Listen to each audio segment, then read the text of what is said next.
In the days when he was in the flesh, he offered prayers and supplications with loud cries and tears to the one who was able to save him from death, and he was heard because of his reverence. I find that often we rush through Lent and Holy Week on our way to Easter. It can be difficult to fully immerse ourselves into the experience of Holy Week. We naturally look at everything from the point of view of the resurrection, which is, of course, true. In some way, however, our knowledge of the rest of the story, the resurrection, can separate us from fully experiencing the reality of the passion and death of Jesus. We tend to forget that 2,000 years ago, during these days in Jerusalem, the resurrection had not happened yet. Jesus had spoken about rising on the third day, but his disciples were lacking the experience and knowledge that, in hindsight, we have.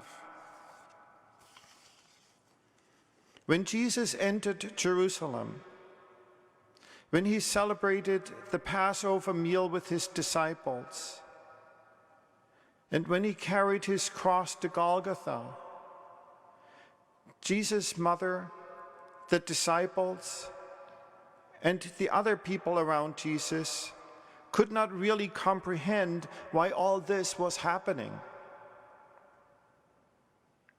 When Jesus died on the cross, they had to think that this was the end. At that moment, they had no knowledge of the resurrection. That is what they experienced. That is all they saw. Jesus dies on the cross and is laid in the tomb.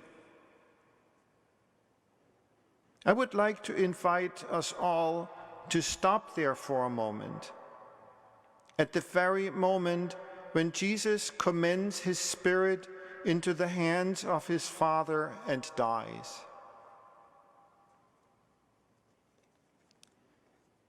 Let us put ourselves into the position of Mary and John at the foot of the cross, and the disciples watching from a distance. Death is the most terrifying thing we face. Watching your son and your friend die on a cross must be overwhelming and devastating. Let that sink in. Let's not rush beyond that. I know it's painful.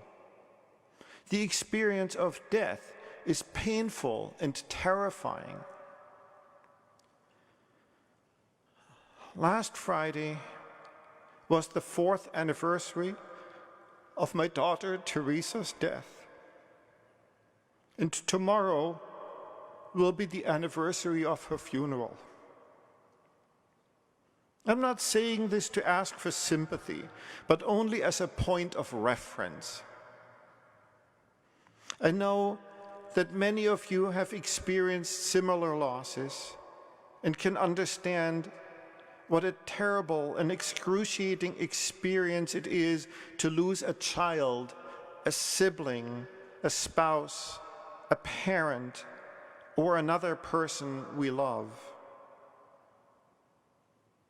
Even being Christian, even knowing that we look forward to the resurrection of the dead and the life of the world to come, we mourn the loss of someone who died. This pain, this mourning, can be overwhelming, and everyone experiences it differently.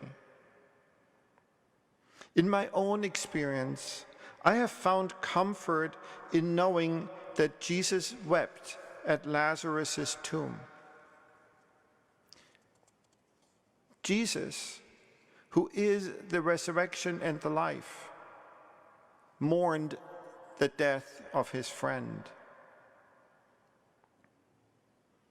Et lacrimatus est Jesus, and Jesus wept. Every time I hear these words, I am struck by them. They show us how Jesus entered fully into the experience of being human. They console me. We are not alone. Jesus' reaction to seeing Lazarus in the tomb has helped me realize how much sadness is an expression of love. We are sad precisely because we loved the person who is no longer here, and because we continue to love them. Our love does not end when a person dies. To be honest, I don't ever want to lose the sadness of losing Teresa. I want to learn to live with it, but I don't want to lose the sense of mourning and sadness when I think of her. When I cry, Teresa is with me. Our sadness becomes especially painful when we come to anniversaries, when the wounds of our soul are torn open again and again. This week, we remember the anniversary of Jesus' death.